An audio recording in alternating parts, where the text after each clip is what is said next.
I'll be lying if I said I wasn't jealous. I'll be lying if I said I didn't compare my life to the lives of those around me at that point in time. See, they were living the dream. They were earning the money. They were doing the things that part of me really wanted to do. And I had to learn to hone in to who I am and what I'm about. Let me take you back to what I'm talking about.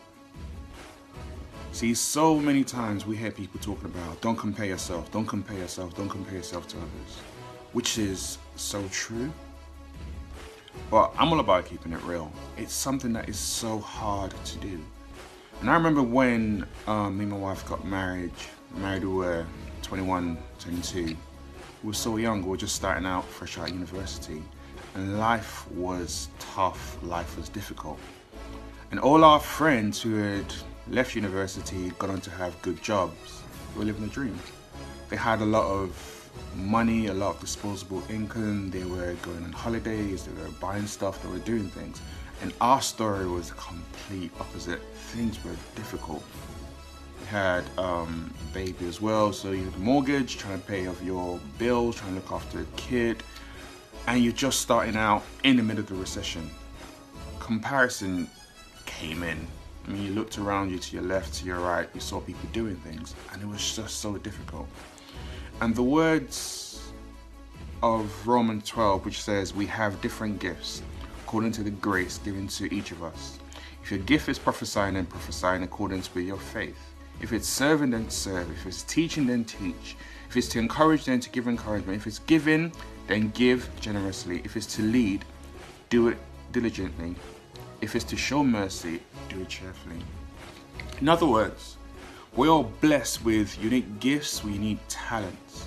And when we start looking into who we are and what we're about, what gifts we've been blessed with, and we hone in on that, when you build that self-awareness around you, in you, the comparison starts to fade away.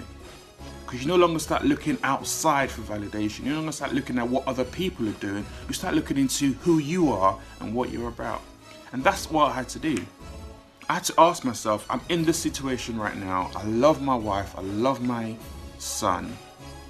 Lord, what are you trying to teach me in this situation? And he taught me that self-awareness. He taught me how to hone in on my gifts, on my strengths. He taught me to be patient, which is one of my gifts actually. He taught me how to lead from a difficult situation, lead in my household, and that same leadership skills are what I apply to companies that I work with when I teach leaders how to lead better. When you focus on how God has made you, when you focus on the gifts you have been given, as it says, we have different gifts. Start looking at the gifts of other people. Start looking at your gifts, your talents, what you have been blessed with. And when you understand that fundamentally, when you start building that self-awareness, then things begin to shift. You no longer start comparing yourself to what others are doing, because you know you are running your own race. You know you're on your own journey. Stop looking outside for validation.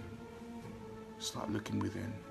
Start spending time with God. Start understanding who you are and what you're about.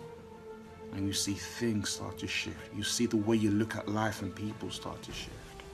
And jealousy and comparison will go away.